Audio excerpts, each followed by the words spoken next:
Hello, good morning. Welcome to another video. It feels like I haven't been on here for a while. It feels like I haven't been on here in a while. Look, I can't even talk. But I'm going to make it a point not to come to you guys if I don't have anything like to talk about. Okay, we're not going to be talking about nonsense. Excuse me if you see Kennedy in the background. It is morning. Okay, so we're on our morning run. But I wanted to talk to you guys because I realized, I mentioned to you guys a while ago, I'm on a mission, and it's not just some random mission. It's a mission that God has given me to help deliver you, okay, from some foolishness. And in helping deliver you from some foolishness, we have to understand what is not normal. Okay. And when I say normal, I'm talking about biblical norms. If you're not interested in that, go ahead and click off this video. If you're not interested in that, if I was you, I wouldn't watch any of my other videos because you're going to think I'm talking about complete and utter nonsense. You're not going to understand. Okay. And I want you to know that it's laid out for a reason because we make quite a big mess out of our lives. You guys, you hear me talk about it all the time. I have literally gotten a full picture of a mess that I created, some of which I created, some of which I was just born into, right? But I want to help you clean up the mess, and it's really you allowing God to clean up the mess because some of this mess you can't even clean up. But we're also, like I said, we're going to talk about some things that's not normal. Now, this experience happened yesterday. I don't know these people, so it's literally just an experience. I was going in the store and minding my business. And you know, sometimes you go in the store and mind your business, and I feel like that is the time that God likes you to, the time that God points out the most is when I'm minding my business and I'm not looking for stuff. I don't feel like I'm ever looking for stuff. Sometimes I'm more aware. Sometimes I'm like, I just came in here to get X, Y, and Z. Can I just leave? And he's like, no, you need to pay attention. So this happened yesterday. So first we drive up. Kenny and we drive up to the store, and I noticed this beautiful young lady, and behind her, and obviously she was beautiful because I was driving, so there would have been no other reason for me to pay attention, right? And then from behind her walks this man that just appeared to be like she was dragging them. And when I'm walking with somebody, baby, you either walking next to me, okay? You're not about to be walking in front of me, and I'm not about to be walking in front of you looking like we don't want to be with each other. In that case, you can go by yourself, I can go by myself. That has been my thought process. Like, don't walk with me if you don't want to look like you with me. He had the I don't want to look like I'm with you look. But clearly she had driven them there. She had a beautiful car. It was like, I don't know, a Jeep or some sort. And I don't know, something about it just captured my attention. So Kenny and I get into the store. I notice immediately, the first aisle I go on, the man is on the aisle and he's talking on the phone. And he's having a totally different conversation on the phone than one that you would have if you were with someone who you were with. You know what I mean? So I noticed every aisle I went on, he was on, but he was on the aisle without the woman. So like I said, I'm trying to mind my business. And the Lord's like, no, pay attention to this. So I go to the register.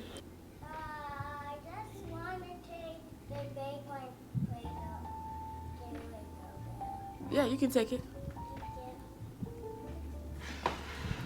Sorry, I told y'all. Full time, I'm over here and my daughter is up. You want to leave your jacket in here? Okay. Anyway, so like I was saying, we get to the register. This couple is directly in front of us, and I am trying to mind my business. And also, my daughter has this balloon, so I'm trying to mind her business, and it was like a whole thing. Anyway, the lady says, oh, you got yourself a soda and you didn't give me a soda. I want a soda. And he's saying basically like, you could buy yourself a soda. The soda's right here. Like, here's the refrigerator right here. You can get one. And she's like, no, I want you to buy the soda. So he sits his soda on top and he's like, man, which one you want? He's talking to her like that, literally.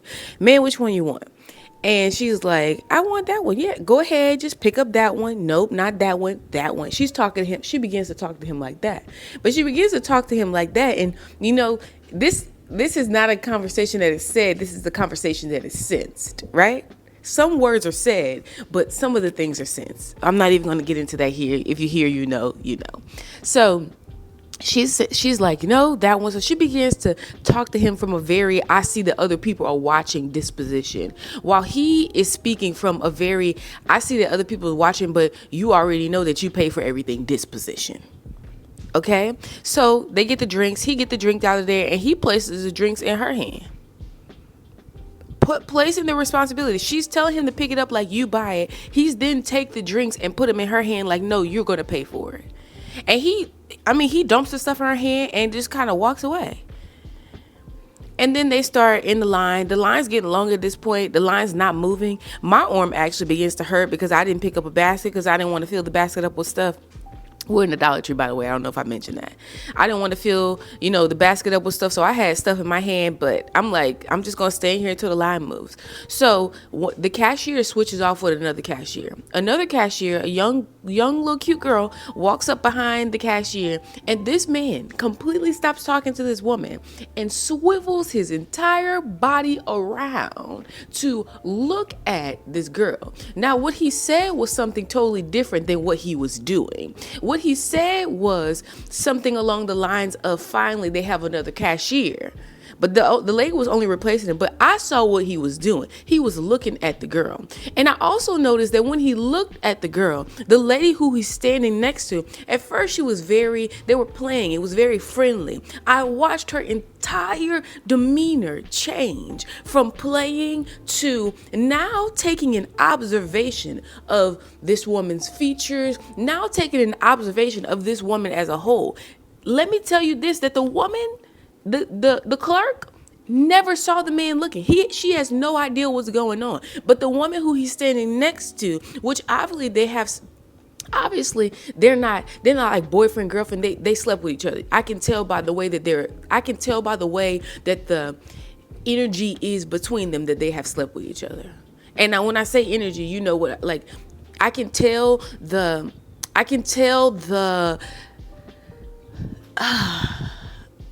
they're bound. I can tell the spiritual bind that has them together. You know what I mean? You know what I mean. You get it. If you get it, you get it. If you don't, I'm sorry. Okay? But I also, like I said, noticed that her disposition changes completely. He then turns back around from his little gander off to the side. He turns back to his lady here, who at first they were just playing around about a drink, who completely now has a cold disposition. Instead of calling him out his crap, what she just saw, she didn't. She took it and she held it. Because what do women do? Women take and they hold. And they hold and they hold and they hold. And not only do they just hold, but because by nature, come on now, because by nature we actually grow, we actually nurture. You can nurture the wrong thing. So you can nurture pain, you can nurture experiences. And what happens when you nurture something? When you nurture it, if a woman has it, it's going to grow. And the crazy thing is, not only good things grow, bad things grow too. So bad experiences grow. They grow in your mind. They grow. And the crazy thing is, sometimes men will do these things, but they don't understand what they're actually growing with the woman. So then you don't understand why things are changing. Well, things are changing because you've planted a seed over there that's now growing. And I know I'm not going to have a bunch of men watching this video. I might have women. What do I want to tell you, the woman, if that has happened to you? It is your duty to step your tail out of relationships that keep giving you seeds to grow things that are not good for you. They weren't married. They didn't even strike me as a married couple. They struck me as a couple that's been playing around for so long. And this woman was beautiful. She was a heavyset woman. She was a I guess, is heavyset the right? Is that the nice word? She was a larger woman, but she was beautiful. She had her hair done, her lashes were done. She didn't have a face full of makeup, but she was a natural, beautiful woman. Voluptuous, beautiful woman. She was. He, on the other hand, was not. And you can tell she was the one carrying the relationship. You can tell she was the one with the money, and also that kind of kept the glue in the relationship. And then you ask yourself the question, well, why would a woman of this stature pair herself with a man of this stature? And there's a lot of reasons why, but I want to tell you, if you're in this kind of relationship, get out now. Because some women, I always tell you this, never recover. Some women never recover. And I want to bring this to you because I thought about this as I thought about bringing you this conversation. You know, a lot of things happened to me in my life. A lot of these things, you guys know, I was a teenage mother twice, actually. But when I speak of me being a teenage mother, I speak of the time that I had my son. So I got pregnant at 14. I had him when I was 15. A lot of these things in my life, a lot of traumatic experiences transpired by the time I was 15 years old. Okay. By the time I was, 17, 18, I got out of it and transitioned into something new. But the damage had already been done. Why am I saying that? I'm saying that because I'm 30 now and I'm just getting to a place. And I mean, I'm sorry, girl. Somebody was talking to my daughter on the patio. And I was trying to figure out who it was. But like I said, I'm 30 now and I'm just getting to a place. Literally, the Lord has turned a complete chapter where I'm no longer a victim, and I'm an advocate. These videos are my advocacy, okay? Me being me, I'm your deliverer, okay? I'm your advocate. Just like Jesus is my advocate. Jesus is your advocate. Let me tell you that. He's your advocate as well. But sometimes you have a hard time accepting his advocacy because you can't see what he's doing. Sometimes you can't even hear what he's doing, depending on where you are in your life. But I'm telling you, I'm trying, my only goal is to put y'all two back together so he can be your real advocate. But I say all that to say, this has been a long time. And you imagine being, that woman was probably in her early 40s. You imagine being in your early 40s. That means by the time you start recovering some of this stuff, you could be 60. You could be 60 plus. And you talk about 60 plus, the older you are, and this is not always the case, but it is a bit harder to change when you've been doing something so long, when the only training you had is that. Sometimes people never recover. I was singing this song yesterday and it's a part of a song, but it just came to my mind after I came back from the store. God forbid I stray again. It's a part of the lyrics in the song. Lord forbid I stray again. God forbid I waver. And that might not seem significant to you, but I just think to myself, Lord forbid, God forbid, Lord have mercy on me. God forbid I ever stray again. God forbid I ever decide something ever happens in my life that takes me back to that road of desperation, that leads me down the path like that. God forbid, because I might not have the time to recover it all. Oh, I've been on a recovery mission, and finally the Lord has recovered it all. That with the locust and the cankerworm, come on now, has robbed me of. But you don't be foolish. Don't be foolish thinking that you have time. Even if something crazy like that would happen now, baby, I don't know if I could recover it all. God forbid I stray again. Because yes, some of that was other people, but some of that was me. Let me finish with the story. So we go forward in the line. They put the stuff on the belt. They're kiki, kinda. She still has the disposition of, I saw what just happened. And when they get up to the register, she then says, you're going to pay for your own stuff. And because she had to say you're going to pay for your own stuff, that leads me to believe he don't pay for his own stuff. He's like a ride along. Why would you want a man? Beautiful woman. Why would you want a man who's a ride along? For what reason would you want a man who's a ride along? My husband would gather quarters from the ground before he made me pay for something. And that was even before he was my husband. Am I saying I've never been in a situation where I paid for stuff for a man? I told y'all, yeah, I got a car repossessed. I was put out of an apartment. I had a lot of stuff paid for a man, but I was also 18, 19 years old. I couldn't afford to recover like that these days. I had 3 jobs, paying for a man's stuff. And barely paying for mine. Trying to pay for both of our stuff. I can't work that hard now these days. I can't. I know you think you're only 30, girl, you ain't great, no good shape. I can't do it. I can't do it. And you can't do it either. It's worth more than you could pay. So anyway, we go forward in the line. She's telling him, you gonna pay for this stuff? I'm not playing with you. She's literally talking to him like, I'm not playing with you, sir. You're going to pay for this stuff. You're going to pay for this stuff. She's saying that now because the cashier who he turned around to look at, she wanted to prove a point. This is a broke Negro. And I don't mean Negro isn't black. I mean, you know what I mean? He broke. He's broke. That's what she's trying to portray. But she doesn't even know that the cashier doesn't know what has transpired. And I only got 50 cents. He wasn't joking. I could hear by the way that he said he didn't have any money when he went in that store with her.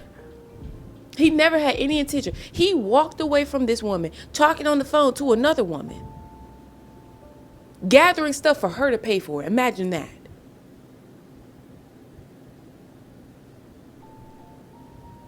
And she said, you're going to pay for this stuff. You're going to pay for this drink, Not even knowing that I'm probably nobody else in the line is looking. No one else can see what's going on. The cashier doesn't know what's going on. So you might as well go through this program as usual because you're already here. You're about to embarrass this man. And he slid his card. And you know what the cashier did? The cashier then repeats a balance back. You know what that means? The card didn't cover the transaction.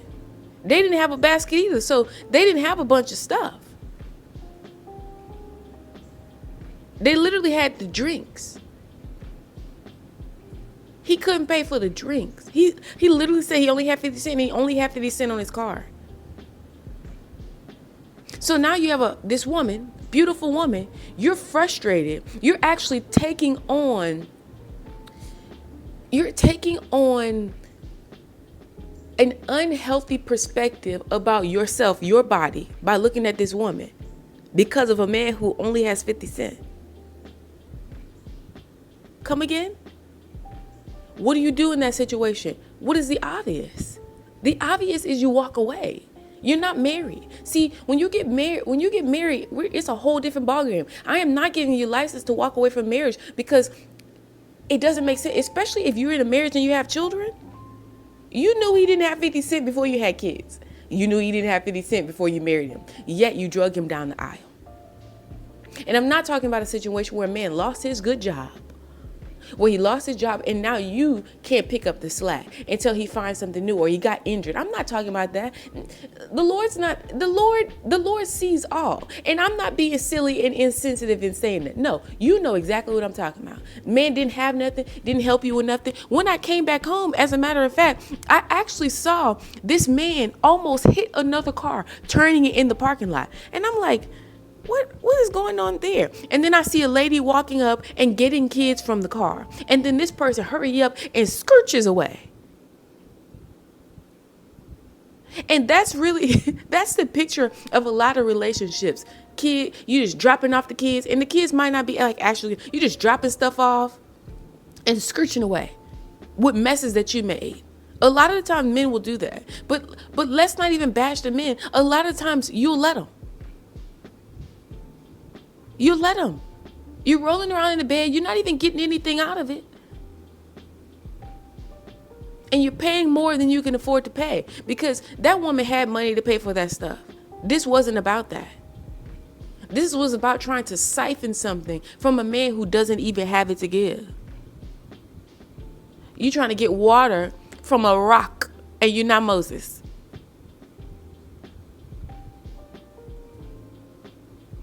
Stop trying to get stuff from men who don't have it to give. You're wasting time. And you can't pay the price. It doesn't make any sense. You're wasting your time. And if you can watch this video right now and you can hear what I'm saying, and you're convicted even by what I'm saying, that means you still have enough wherewithal to get out. And if I was you, I would get out. Stop trying to reason. Stop. Oh, but he treats me so well on this side. And the part that he does so good for you, those things will fade away quickly. The things that make the most pressing marks on a woman are those things that he doesn't do that you actually need. And like I said, I'm not talking about some random I'm talking about this is the thing. You're dragging a man along through your life. That woman could have found another man. She probably got some other men on the side. And not because she wanted to have some other men on the side, but because this one is low down trotting. And I came back home and I told my husband this story. And he told me, This is what women do. And some women will pass up a good man. And I can't even say because of looks, because this man he wasn't a looker, if you know what I mean. That's the terminology we used to use back in the day. My husband said something about my little Louisiana slangs, but he wasn't a looker at all. He wasn't a dresser. He wasn't a looker. And evidently he wasn't a financer. So what then does he have? Something that you shouldn't even know about. Some bedroom foolishness going on there. Something you should not even be wrapped up in there. You know why? Because you shouldn't be rolling around the bed. So what he could do in the bed should not keep you anywhere, because you shouldn't even know if y'all not married.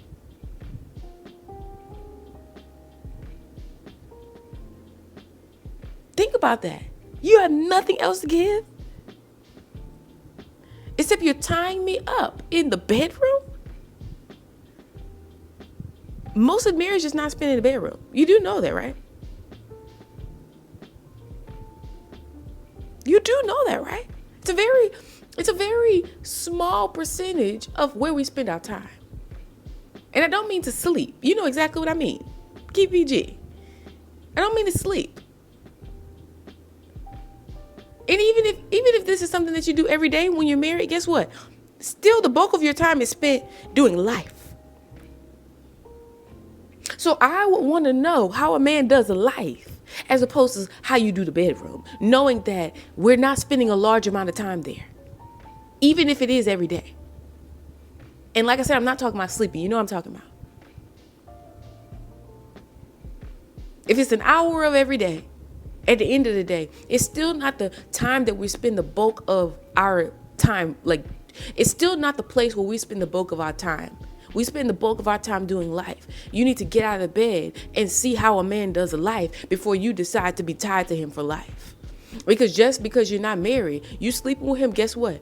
You could have yourself a good old spirit husband that you never get rid of. More than you could afford to pay. I'm only saying what I know. I can only speak about what I've experienced. And the way that those experiences have tried, how Satan tried to use those experiences to ruin my life, to ruin my mind, it fuels me to come here and rescue you. Oh, it was good for me that I was afflicted, because I have learned to follow your decrees. But because if you haven't learned to follow his decrees, girl, let me warn you, it's more than you can pay. It's more than you can pay. And think about this. That was a dollar store trip that this woman has now picked up, I can't even call it an attribute. That's picked up another weight because of a dollar store run with this man, with a no good man.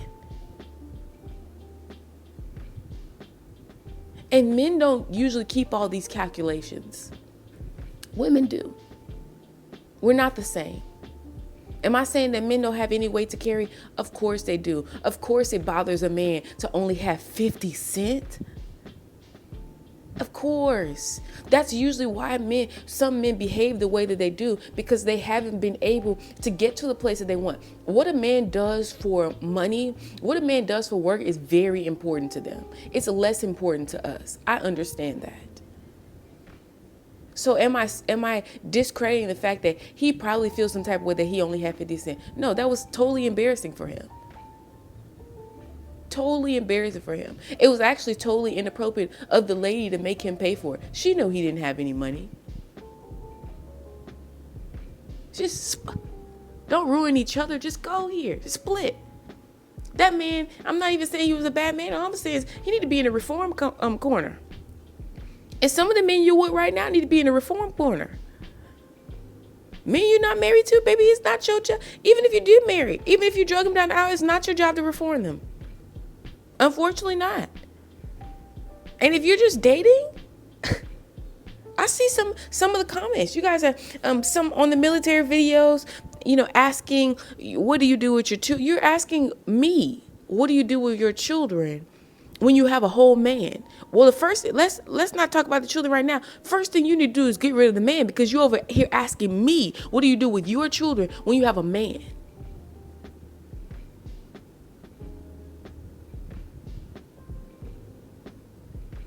And you might say, that man ain't my husband. Exactly. Exactly. Even if it is their father. Exactly. Exactly. If you got to ask all these questions about what you should do about this man in this situation, it's your caution. It's your red flag. You need to exit stage left. Especially without no kids. Baby, don't waste your life. Don't waste your life. And I don't mean your life like YOLO, you only live once. I mean your life like what God wants you to do. Don't waste time. You don't have time to waste. Repent. And let's move on.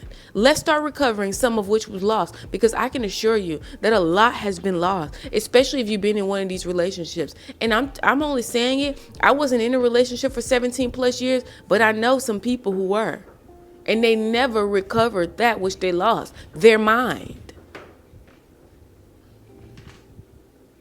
And your mind is how you do the work.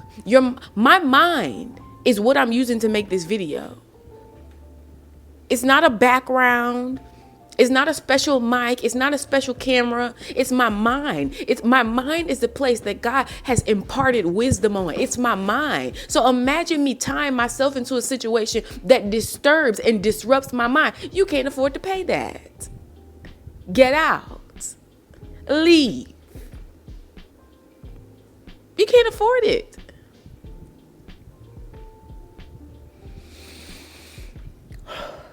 I'm sorry. Like I said, no, I'm actually not sorry. I'm not sorry. Let's be honest. And if another experience happens like this again, I'm going to come back to you. I'm going to tell you again, I want to literally drill this in your head because it's that important. It's that important. You don't have time. You don't have time? Baby, homegirl could have paid for her own drink and saved herself a headache of now looking at her body like, because the lady was like a slender lady. She was cute. She was cute, little lady. She was a slender build lady. And even though there's no, who cares? Who cares? Big or small? I mean, there's somebody who likes it all. Big or small, in the middle, who cares? Nobody cares. But because she saw him look at that, she now gathers that that's what he wants. And that's very far from what she wants. So what a lot of women do, instead of saying, well, I see what you're looking at right there, it ain't me, deuce, you'll try to make yourself become what it is that you saw him looking at. No, kick his behind to the curb. Send him on out of here. And the crazy thing is, he didn't want that woman. He wanted somebody who was a financier. Just like this, he didn't want that woman. It was just his natural proclivity to look over there. And then he was sitting there like eating beef sticks in the line. That he couldn't even afford to pay for what he had in his hand. He expected her. He sat there and ate that food, disrespected this woman, and expected her to pay for it. Imagine that. And that's a picture of a lot of your relationships. And I can only say that because, like I said, I was there. I was there. Younger, but there. And by the grace of God, thank you, Jesus, that I recovered it all. But I want to stop you before you lose it all. I want to help you in recovering it all too, because you don't deserve that. Walk away. That's my message. Walk away. As always, if you have a question, ask a question, and I'll see you in the next video.